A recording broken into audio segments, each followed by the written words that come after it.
पहले तो ये क्वेश्चन कल किया गया था कि किसी सोडियम के परमाणु के नाभिक में कितने इलेक्ट्रॉन, कितने प्रोटॉन, कितने न्यूट्रॉन होते हैं। अगर आज पुनः वही क्वेश्चन किया जाए कि कैल्शियम के परमाणु में, कैल्शियम परमाणु के नाभिक में कितने इलेक्ट्रॉन होते हैं, तो अगर आप ध्यान नहीं देंगे कॉन्शियस होके तो गलती कर बैठेंगे। जब नाभिक की बात की जाएगी तो नाभिक में केवल न्यूट्रॉन और प्रोटॉन होता है, उसमें इलेक्ट्रॉन नहीं होता। Electron around the nucleus revolve करते हैं।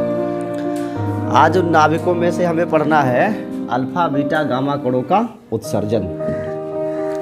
फिलहाल रेडियो एक्टिविटी क्या चीज़ है ये हम चर्चा कर चुके हैं, एक बार पुनः ध्यान से सुन लीजिए। सबसे पहले बेकुरल नाम के एक साइंटिस्ट थे और उन्होंने देखा कि यूरेनियम नामक कोई पदार्थ है जो प्रकृति में पाया जाता है, वह जहाँ कहीं भी रहता है उसमें से कुछ किरणें निकलती है जो प्रकाशमान होता है, अर्थात अंधेरे कमरे में रख दें तो भी उसमें से चमक बाहर आती है। फिर उसको अध्ययन किया और पता चला कि उस परमाणु के नाभिक में से कुछ अदृश्य किरणें निकलती हैं जो प्रकाश उत्पन्न करती हैं। फिर उन पदार्थ के कणों को यानी उस यूरेनियम को रखा गया इलेक्ट्रिक फील्ड के अंदर। इलेक्ट्रिक फील्ड में रखने के बाद उन्होंने ऑब्जर्व किया कि कुछ कण होते हैं जो धन प्लेट की तरफ और कुछ कण ऋण प्लेट की तरफ विक्षेपित हो जाते हैं, जबकि कुछ कण बिना विक्षेपण के सीधे अपने मार्ग पर वह सीधे चले जाते हैं। ठीक ऐसा ही प्रयोग चुंबकीय क्षेत्र के लिए किया गया। तो वहाँ भी कोई नॉर्थ पोल की तरफ शिफ्ट हो रहा है, कोई साउथ पोल की तरफ शिफ्ट हो रहा है, कोई बिना डेविएशन के ही आगे जा रहा था। तो ऐसे में दोनों इलेक्ट्रिक एंड मैग्नेटिक फील्ड के ऑब्जर्वेशन के बाद ये डिफाइन हो गया कि नाभिकीय उत्सर्जन में 3 प्रकार के कण होते हैं। एक ऐसे कण हैं जो धन प्लेट की तरफ गए थे, और एक ऐसे हैं जो ऋण की तरफ गए थे, और एक ऐसे हैं जो किसी तरफ नहीं गए थे, उदासीन थे। वैद्युत क्षेत्र में सिर्फ उन्हीं कणों का विचलन होता है ना जिन पर आवेश हो। तो जो 2 कण धन प्लेट या ऋण प्लेट की तरफ गए इसका मतलब है वो आवेशित है। बाकी जो बिना विचलन के गया वो क्या है, अनावेशित है। क्योंकि वैद्युत बल तभी लगता है जब कण पर आवेश हो, और अगर वैद्युत क्षेत्र में रखने पर विक्षेपण हमें मिल रहा है तो निश्चित है कि उन किरणों के ऊपर कोई ना कोई आवेश अवश्य है। अब ये डिसाइड किया गया कि जो धन प्लेट की तरफ जा रही है वो ऋणावेशित होगी, और जो ऋण प्लेट की तरफ जाएगी वो धनावेशित होगी। उनका नामकरण कर दिया गया और फर्दर स्टडीज़ की गई तो पता चला अल्फा कण है, ये हीलियम का नाभिक है, ये इलेक्ट्रॉन है, इस तरीके से। ठीक है, तो फर्स्ट जो पार्टिकल है वो है अल्फा कण, और अल्फा कण क्या होता है, हीलियम का नाभिक होता है 2He4। अब मान लो कोई परमाणु का नाभिक है और इस नाभिक के लिए परमाणु क्रमांक Z और परमाणु भार क्या है A। इसमें से अल्फा कण का उत्सर्जन हो जाए, अल्फा उत्सर्जन यानी एक अल्फा कण निकल जाए। जब ये एक अल्फा कण निकलेगा तो इसके परमाणु भार में 4 इकाई की कमी आएगी और परमाणु क्रमांक में 2 इकाई की कमी आएगी। इसमें कोई संदेह तो नहीं है। ये होता अल्फा कण। अगर बीटा पार्टिकल होता तो बीटा कण जो होता है इसे ऑब्जर्व किया गया तो पता चला ये एक्चुअली क्या होते हैं, ऋणावेशित इलेक्ट्रॉन होते हैं। अगर मान लीजिए कोई एटम है और इस एटम के नाभिक में से एक बीटा कण का उत्सर्जन हो रहा है, तो बीटा कण के उत्सर्जन से जो परमाणु क्रमांक है इसमें 1 इकाई की कमी हो जाती है, जबकि परमाणु भार में कोई परिवर्तन नहीं होता है। बीटा को ऐसे लिखते हैं -1 बीटा 0 ऐसे लिखते हैं। ठीक है, दूसरा है गामा कण। इसे कण का मतलब किरणें ही समझिएगा, लाइट रेज है। ये क्या होते हैं, न्यूट्रल। किसी भी परमाणु के नाभिक में से अगर गामा फोटॉन्स निकल रहे हैं तो गामा उत्सर्जन पर इसके परमाणु भार और परमाणु क्रमांक पर कोई प्रभाव नहीं पड़ेगा। प्रभाव कहाँ पड़ेगा, परमाणु क्रमांक परमाणु भार पे कोई असर नहीं पड़ने वाला। जो इफेक्ट पड़ेगा वो मास पे पड़ेगा। इसका मास धीरे धीरे कम हो जाएगा। According to Einstein E = Δmc²। क्योंकि अगर गामा कण निकल रहा है तो इसका मतलब फोटॉन्स निकल रहे हैं ना। फोटॉन्स का मतलब है कि नाभिक से ऊर्जा बाहर निकल रही है। तो नाभिक से ऊर्जा कहाँ से आ रही है, नाभिक में जो ऊर्जा बाहर आ रही है वो ऊर्जा वही है कि वो नाभिक का जो एक्स्ट्रा द्रव्यमान है वो द्रव्यमान धीरे धीरे ऊर्जा में क्या हो रहा है, रूपांतरित हो रहा है, और वही द्रव्यमान क्षय के कारण हमें ये उत्सर्जन मिलता है। तो जब फोटॉन्स में से यानी गामा कण उत्सर्जित होगा तो सिर्फ न्यूक्लियस का मास क्या होगा, कम होगा। ओवरऑल ना एटॉमिक नंबर कम होने वाला है और ना ही एटॉमिक मास यहाँ बदलने वाला है, ये दोनों सेम रहेंगे, लेकिन न्यूक्लियस का जो मास है वो चेंज होता रहेगा। और इसीलिए आप देखोगे कि जो रेडियो एक्टिव पदार्थ पाए जाते हैं प्रकृति में वो कुछ समय तक ही रेडियो एक्टिव रहते हैं, उसके बाद उनके रेडियो एक्टिविटी का गुण नष्ट हो जाता है।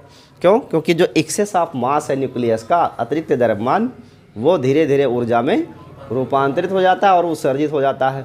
फिर वो नाभिक अस्थायी अवस्था में आ जाता है, उसके अंदर रेडियो एक्टिविटी वाली प्रॉपर्टी नहीं रह जाती। इतना पढ़ने के बाद आपको एक छोटा सा और तथ्य ध्यान में रखना होगा। कहीं भी अगर उत्सर्जन हो रहा है किसका, ध्यान दीजिएगा, -1 बीटा 0 पार्टिकल का, इसका उत्सर्जन कहीं है, या +1 बीटा 0 है, या कहीं पे न्यूट्रॉन है, ठीक है। जब ये पार्टिकल जहाँ भी होगा इसके साथ एक एंटी न्यूट्रिनो पार्टिकल जोड़ा रहेगा। जहाँ पर ये कण निकलेगा इसका नाम पॉजिट्रॉन होता है। ये क्या है, इलेक्ट्रॉन है, और ये क्या है, पॉजिट्रॉन।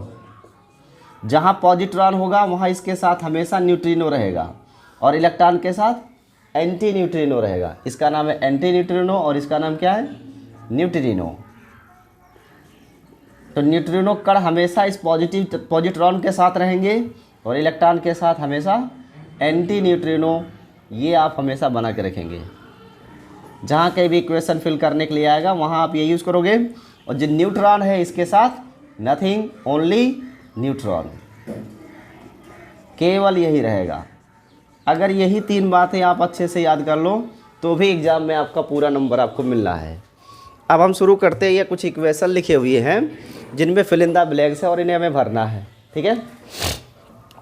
पहले इक्वेशन में देखो, आपको बताना है कि यहाँ क्या भरा जाएगा, जबकि ये 88 से क्या हो गया 86, परमाणु क्रमांक 88 का क्या बन गया। तो आपको पता लग गया कि परमाणु क्रमांक में कितने की कमी हुई है, 2 की। और परमाणु भार 226 है, जबकि हो क्या गया 222 हो गया। यानी परमाणु भार में 4 की कमी हुई है और परमाणु क्रमांक में। तो ऐसा कौन सा कण है, अल्फा कण। इसका मतलब है कि यहाँ उत्सर्जन किसका हुआ है, हीलियम के नाभिक का हुआ है। ऐसे भरना है। तो यहाँ क्या भरा जाएगा, हीलियम नाभिक। बात समझ में आई ना। 88 से 86 हुआ, दैट्स इट। नेक्स्ट देखो, 90 का 88 हो गया और 232 का 228 हुआ। तो 90 का 88 माने 2 इकाई कमी हुई परमाणु क्रमांक में, और 232 का 228 हो गया, 4 इकाई परमाणु भार में कमी हुई है। तो 2 परमाणु क्रमांक में 4 परमाणु भार में, तो ये कौन है, अल्फा उत्सर्जन ही तो है। यह भी अल्फा, यह भी अल्फा। नेक्स्ट देखो, ये 82 से 83 हो गया। इसका मतलब है परमाणु क्रमांक में 1 की वृद्धि हुई है, और 210 का 210 ही रह गया परमाणु भार, यानी परमाणु द्रव्यमान में कोई परिवर्तन। और ऐसा कौन सा कण है, पॉजिट्रॉन। इसी में +1 एंड बीटा 0 होता है ना। ये पार्टिकल कौन है, पॉजिट्रॉन है। और जहाँ कहीं भी पॉजिट्रॉन हम अपन बनाएंगे उसके साथ न्यूट्रिनो जरूर बनाएंगे। तो यहाँ लिखेंगे न्यू। बात समझ में आ गई। नेक्स्ट देखो, ये 15 का क्या हो गया, परमाणु क्रमांक में 1 की क्या हो रही है, कमी। और परमाणु भार द्रव्यमान में 30 का 30 ही है, कोई परिवर्तन नहीं, 0। ये कौन है, ये इलेक्ट्रॉन है। और जहाँ भी इसको बनाएंगे नेगेटिव वाले इलेक्ट्रॉन को, उसके साथ एंटी न्यूट्रिनो जरूर लगाया जाएगा। बात समझ में आ रही है। नेक्स्ट देखो, ये 42 और 1 जुड़ के बन गया 43। तो इधर भी 43 है, इधर भी 43 है, यानी यहाँ अब आगे और कोई नंबर यहाँ पे नहीं आने वाला परमाणु क्रमांक के लिए। परमाणु भार देखिए 94 का 96 हो गया, 94 का 96, यानी यहाँ 96 परमाणु द्रव्यमान है, जबकि इधर कितना है 95। 1 की क्या है, तो 1 की कमी है, तो 1 की कमी पूरा करनी होगी ना। तो ये प्लस में इसी 1 को जोड़ेंगे, और ये कौन सा कण होता है, न्यूट्रॉन होता है। और न्यूट्रॉन के साथ किसी और को फिल नहीं करते, क्या आपको ये बात समझ में आई? हाँ, नहीं समझ में आया? देखो ये 42 एक 43 परमाणु क्रमांक टोटल बनता है ना, इधर 43 है, इसका मतलब जो प्लस करोगे उसमें परमाणु क्रमांक नहीं होना चाहिए क्योंकि ये बैलेंस है। आगे 94 और 2 96 हुआ परमाणु द्रव्यमान, और यहाँ 95 ऑलरेडी है, तो सिर्फ एक परमाणु द्रव्यमान हमें बढ़ाना है ना, क्योंकि प्लस एक ही तो करना है। तो अब ये 0 और 1 वाला कौन होता है? न्यूट्रिनो ही तो है, तो वहाँ न्यूट्रिनो ही रहेगा ना। नेक्स्ट देखिए यहाँ पे 4 और 2 6 होता है, और इधर क्या है 0, इसका मतलब मुझे ये 6 लिखना चाहिए। फिर ये 9 और 4 13, 13 में से यहाँ कितना लिखा है? 1 लिखा है ना, तो यहाँ 12 लिखना चाहिए। और 6 और 12 वाला कौन सा परमाणु होता है? कार्बन मारा जाएगा। बात समझ में आया? नेक्स्ट देखो ये 7 है और 2 मिलकर कितने होते हैं टोटल? 9 इकाई बन रहा है। 7 2 9 इकाई में से यहाँ 1 इकाई लिखा है, तो 8 इकाई आपको और ऐड करना होगा। और यहाँ टोटल 14 और 4 18, 18 में से 1 लिखा हुआ है, तो बचा कितना? और ये कौन होता है? ऑक्सीजन होता है। नहीं, ऑक्सीजन के समस्थानिक भी तो होते हैं, या ये रेडियो एक्टिव है ना। 17 18। इसके बाद यहाँ देखो 3 और 2 5, और यहाँ 5 लिखा है, इसका मतलब परमाणु क्रमांक में कोई परिवर्तन 0 ही रहेगा। जबकि 7 4 11 में से यहाँ कितना लिखा है? 1 की कमी है ना, तो 1 जोड़ दो तो क्या बनेगा? ये न्यूट्रॉन बनेगा। ऐसे ही इक्वेशन को फिल करते हैं, और बोर्ड परीक्षा में एग्जाम में ज़रूर आएगा एक क्वेश्चन है, इसे आप नोट कर लीजिए और तैयार रखिएगा। यहाँ पे जो नेक्स्ट 4 और समीकरण थे इन्हें आप सॉल्व कर लीजिए वीडियो पॉज करके खुद से। उसके बाद ध्यान से देखिए, यहाँ परमाणु क्रमांक 1 इकाई है और यहाँ परमाणु क्रमांक 2 इकाई है, तो ये 2 इकाई है तो इसको भी 1 इकाई लाना होगा ना, तो हमें इसके परमाणु क्रमांक 2 में से 1 कम करना होगा, तभी तो 1 इकाई आएगा यहाँ पे। नेक्स्ट इसके बाद परमाणु क्रमांक जो है परमाणु भार 3 है, यहाँ भी परमाणु भार 3 है, यानी परमाणु भार में कोई बदलाव नहीं करना। तो यहाँ -1 एंड 0 वाला रिलेशन कौन है? इलेक्ट्रॉन है, तो यहाँ पे इलेक्ट्रॉन आएगा, और जहाँ ये रहेगा उसके साथ एंटी न्यूट्रिनो पार्टिकल जरूर बनाए जाएंगे, वो एनर्जी पार्टिकल होते हैं उन्हें बना देते हैं। नेक्स्ट मरकरी के लिए 80 परमाणु क्रमांक, और एक ये हाइड्रोजन का तो 80 और 1 81 है, और जबकि दूसरी तरफ यहाँ पर केवल 79 दिख रहा है, यानी 2 परमाणु क्रमांक एक्स्ट्रा और इसमें ऐड करना होगा, तब दोनों तरफ से 81 81 बराबर रहेगा। 200 और 1 जुड़ के 201 परमाणु द्रव्यमान हो रहा है, और यहाँ परमाणु द्रव्यमान 197 ही है, यानी मुझे 4 इकाई और ऐड कर देना चाहिए, तो 2He4 हीलियम नाभिक यानी अल्फा कण होता है, तो ये अल्फा कण का उत्सर्जन होगा। यहाँ पे 2 और 3 मिलके 5 परमाणु क्रमांक बनता है, यहाँ भी 5 परमाणु क्रमांक है, यानी हमें आगे और परमाणु क्रमांक में नहीं जोड़ना है। जबकि परमाणु भार हो रहा है 7 4 11, लेफ्ट साइड में, राइट साइड में केवल 10 है, यानी 1 परमाणु भार हमें और बढ़ाना होगा। तो 0 और 1 वाला पार्टिकल जो है वो न्यूट्रॉन है, इसलिए हम 0N1 लिखेंगे। फिर यहाँ 13 परमाणु क्रमांक एल्युमिनियम के लिए है, और यहाँ पे 15 दिया हुआ है, यानी परमाणु क्रमांक में 2 इकाई हमें और इधर वृद्धि करनी पड़ेगी, तब 13 2 15 आएगा। तो 2 यहाँ वृद्धि कर दिया मैंने, 13 2 15, इधर भी 15 हो गया। परमाणु भार 27 है, और यहाँ 30 और 1 31 है, तो 31 है, 27 से 31, यानी यहाँ पे 4 की क्या है? कमी है, तो यहाँ भी 4 लिख देंगे, तो 27 4 31, और 30 1 31 दोनों तरफ बराबर हो जाएगा, तो ये भी बन जाएगा अल्फा कण। इस तरीके से आप चाहो तो ये नाभिकीय समीकरणों को संतुलित कर सकते हो। आज के वीडियो में इतना ही, इसके आगे नेक्स्ट वीडियो में रदरफोर्ड और थोड़ी का नियम बताएंगे।